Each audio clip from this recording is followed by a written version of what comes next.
Okay, let's dive into this. Welcome back to The Explainer. Today, we're taking a close look at one of the most haunting concepts in aviation, history repeating itself.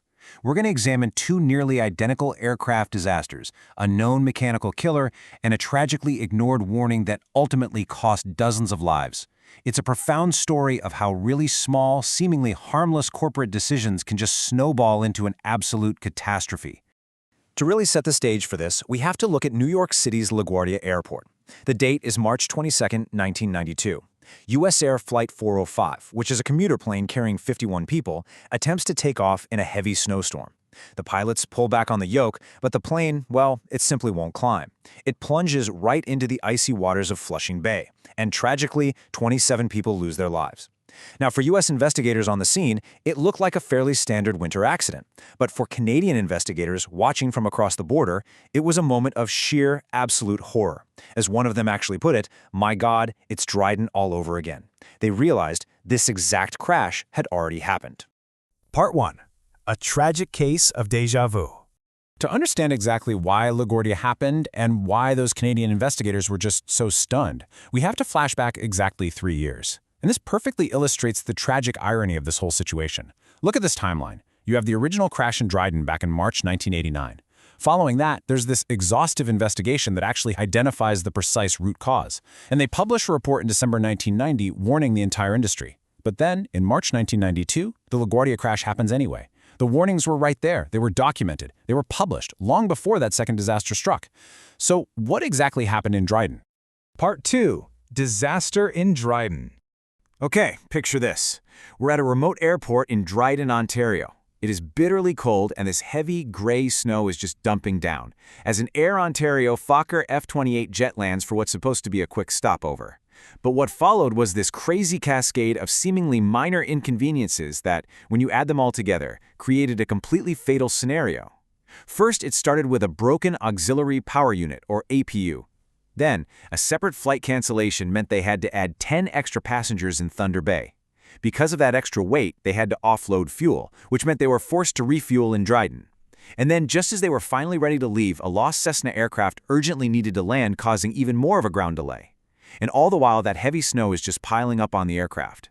This whole sequence put the pilot, Captain George Morwood, in a literally impossible dilemma. He was trapped by 4 specific constraints. Because his APU was broken, he couldn't restart his engines if he shut them down, so he had to do what's called a hot refuel with one engine still running. But here is the real kicker.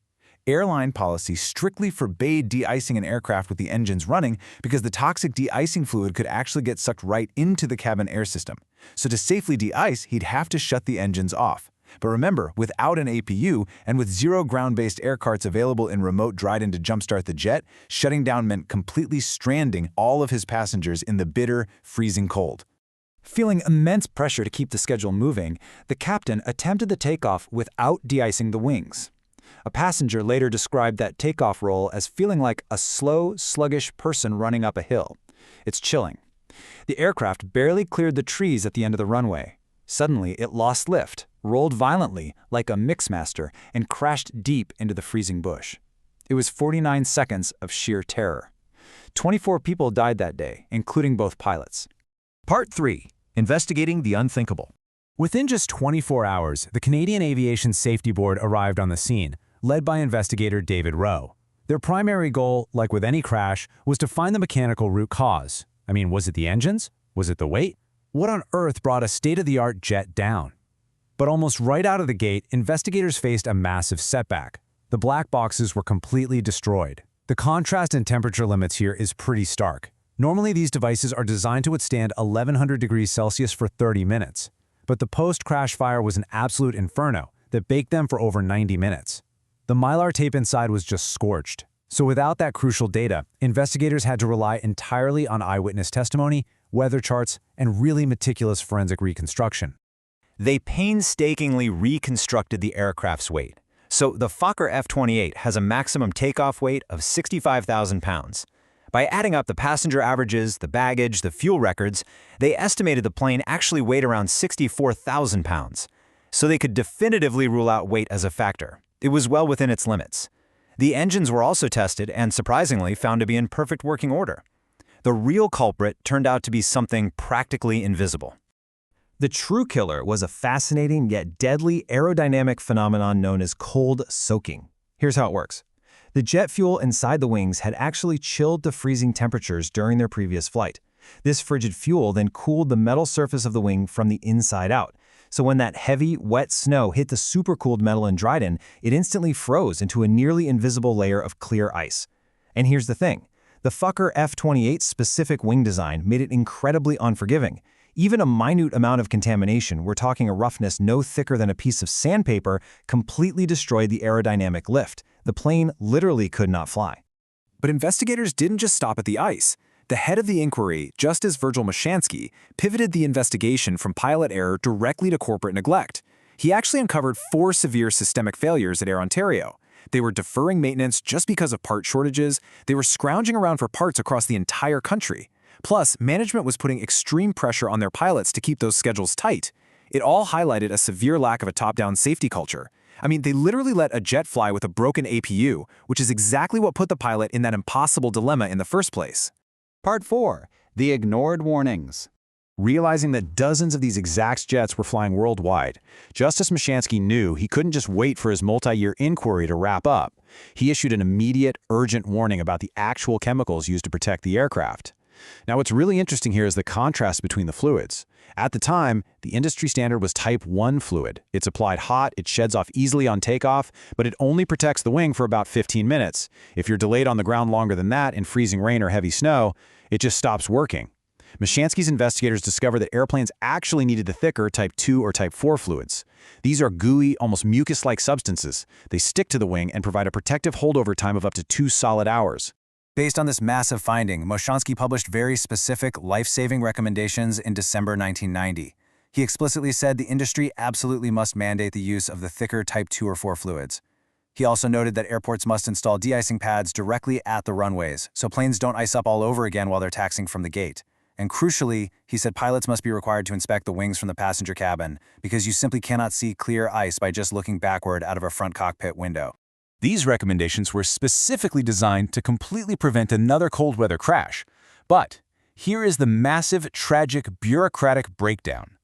The U.S. Federal Aviation Administration, the FAA, claimed they never even received Mashansky's 1990 interim report.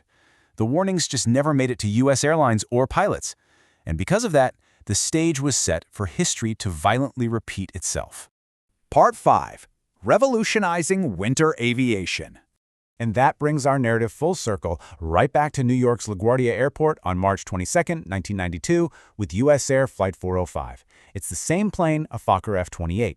It's snowing. The temperature is well below freezing. Flight 405 was de-iced at the gate using that old, outdated Type 1 fluid. But because of heavy air traffic, they were forced to wait on the taxiway. Want to guess how long?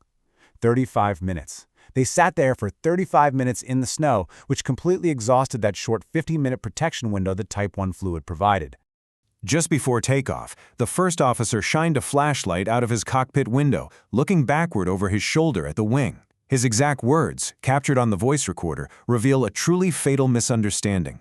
"Looks pretty good to me as far as I can see there." It's such a tragic miscalculation, and it proved Mashansky absolutely right. You just cannot accurately judge clear ice from that angle. Flight 405 attempted takeoff. Those cold-soaked wings failed to generate any lift, and the plane crashed directly into Flushing Bay.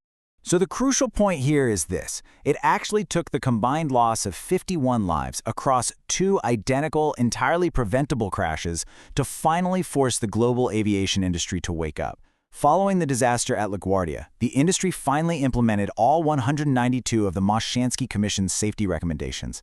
Today, we have the global adoption of Type 4 de-icing fluids. If you fly in the winter now, you'll see those widespread runway de-icing pads right before takeoff. And air traffic controllers are now strictly mandated to give flight crews precise delay updates so pilots know exactly how much longer their de-icing fluid will last. The legacy of Dryden and LaGuardia fundamentally revolutionized winter aviation, making it incredibly safe today. But I want to leave you with a final thought to ponder here.